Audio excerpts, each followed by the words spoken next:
निर्गमन अध्याय 35। सबत के नियम। मूसा ने इस्राएलियों की सारी मंडली इकट्ठा करके उनसे कहा, जिन कामों के करने की आज्ञा यहोवा ने दी है वे ये है।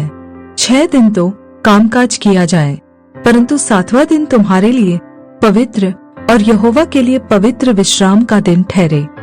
उसमें जो कोई कामकाज करे वह मार डाला जाए, वरन विश्राम के दिन तुम अपने अपने घरों में आग तक न जलाना। पवित्र तंबू के लिए भेंट।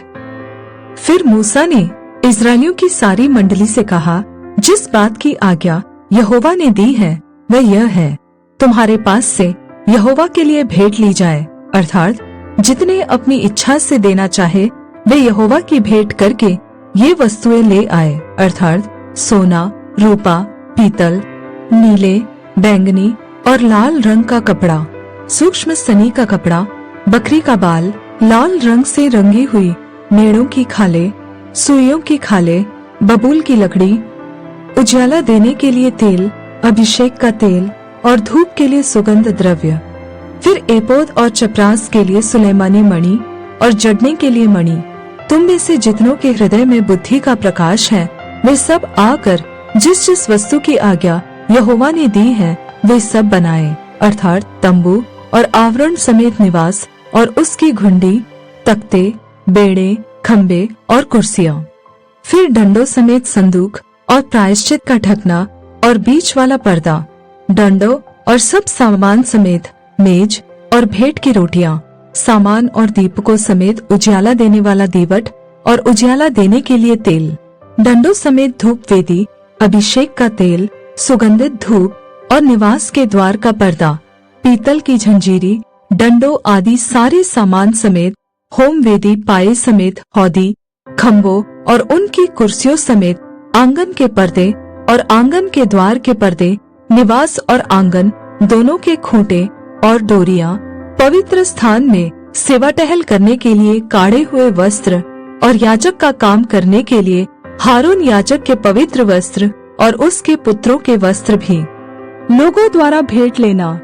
तब इस्राएलियों की सारी मंडली मूसा के सामने से लौट गई, और जितनों को उत्साह हुआ और जितनों के मन में ऐसी इच्छा उत्पन्न हुई थी वे मिलाप वाले तंबू के काम करने और उसकी सारी सेवकाई और पवित्र वस्त्रों के बनाने के लिए यहोवा की भेंट ले आने लगे। क्या स्त्री क्या पुरुष, जितनों के मन में ऐसी इच्छा उत्पन्न हुई थी वे सब जुगनू, नथनी, मुंदरी और कंगन आदि सोने के गहने ले आने लगे। इस भांति जितने मनुष्य यहोवा के लिए सोने की भेंट के देने वाले थे वे सब उनको ले आए, और जिस जिस पुरुष के पास नीले, बैंगनी या लाल रंग का कपड़ा या सूक्ष्म सनी का कपड़ा या बकरी का बाल या लाल रंग से रंगी हुई मेढ़ों की खालें या सुइयों की खालें थी वे उन्हें ले आए। फिर जितने चांदी या पीतल की भेंट के देने वाले थे वे यहोवा के लिए वैसी भेंट ले आए, और जिस जिस के पास सेवकाई के किसी काम के लिए बबूल की लकड़ी थी वे उसे ले आए। और जितनी स्त्रियों के हृदय में बुद्धि का प्रकाश था वे अपने हाथों से सूत काट काट कर नीले, बैंगनी और लाल रंग के और सूक्ष्म सनी के काते हुए सूत को ले आई। और जितनी स्त्रियों के मन में ऐसी बुद्धि का प्रकाश था उन्होंने बकरी के बाल भी काटे। और प्रधान लोग एपोद और चपरास के लिए सुलेमानी मणि और जड़ने के लिए मणि और उजियाला देने और अभिषेक और धूप के सुगंध द्रव्य और तेल ले आए। जिस जिस वस्तु के बनाने की आज्ञा यहोवा ने मूसा के द्वारा दी थी उसके लिए जो कुछ आवश्यक था उसे वे सब पुरुष और स्त्रियां ले आई जिनके हृदय में ऐसी इच्छा उत्पन्न हुई थी। इस प्रकार इस्राएली यहोवा के लिए अपनी ही इच्छा से भेंट ले आए। पवित्र तंबू का निर्माण।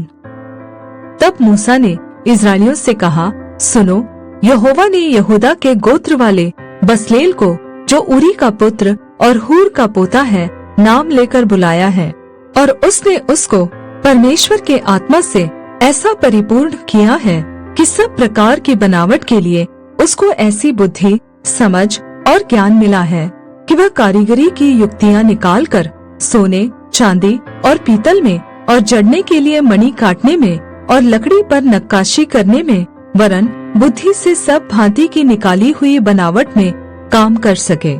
फिर यहोवा ने उसके मन में और दान के गोत्र वाले अहीसामाक के पुत्र अहोलियाब के मन में भी शिक्षा देने की शक्ति दी है। इन दोनों के हृदय को यहोवा ने ऐसी बुद्धि से परिपूर्ण किया है कि वे नक्काशी करने और गढ़ने और नीले, बैंगनी और लाल रंग के कपड़े और सूक्ष्म सनी के कपड़े में काटने और बुनने, वरन सब प्रकार की बनावट में और बुद्धि से काम निकालने में सब भांति के काम करें।